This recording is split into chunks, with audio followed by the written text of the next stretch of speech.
சிதம்பரத்தில் பட்டப்பகலில் தடை செய்யப்பட்ட ஹான்ஸ் மற்றும் குட்கா பொருட்கள் கடத்திய நபர்களை காவல்துறையினர் கைது செய்தனர். சிதம்பரம் கொத்தவால் தெரு பகுதியில் சுமார் 4 வெள்ளை சாக்கு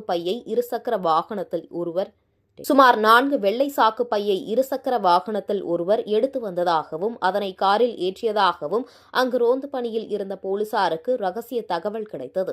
தகவலின் பேரில் அந்த காரை வளைத்த போலீசார் சோதனை செய்தபோது தமிழக அரசால் தடை செய்யப்பட்ட ஹான்ஸ் குட்கா பொருட்கள் இருந்ததை கண்டுபிடித்தனர். இதனை அடுத்து இருசக்கர வாகனத்தில் மூட்டைகளை எடுத்து வந்த பாலமுருகன், ரகுராஜன் என்பவரையும் காவல் நிலையம் அழைத்து சென்று விசாரணை செய்ததில் பாலமுருகன் தொடர்ந்து வெளி மாநிலங்களில் இருந்து அதிக அளவு தடை செய்யப்பட்ட ஹான்ஸ் குட்கா பொருட்களை மொத்த கொள்முதல் செய்து சில்லறை விற்பனையாக அதிக விலையில் விற்பனை செய்து வருவதாகவும் அதனை ரகுராஜன் வாங்கி இன்னும் கூடுதல் விலைக்கு விற்று வந்ததாகவும் தெரிய வந்தது.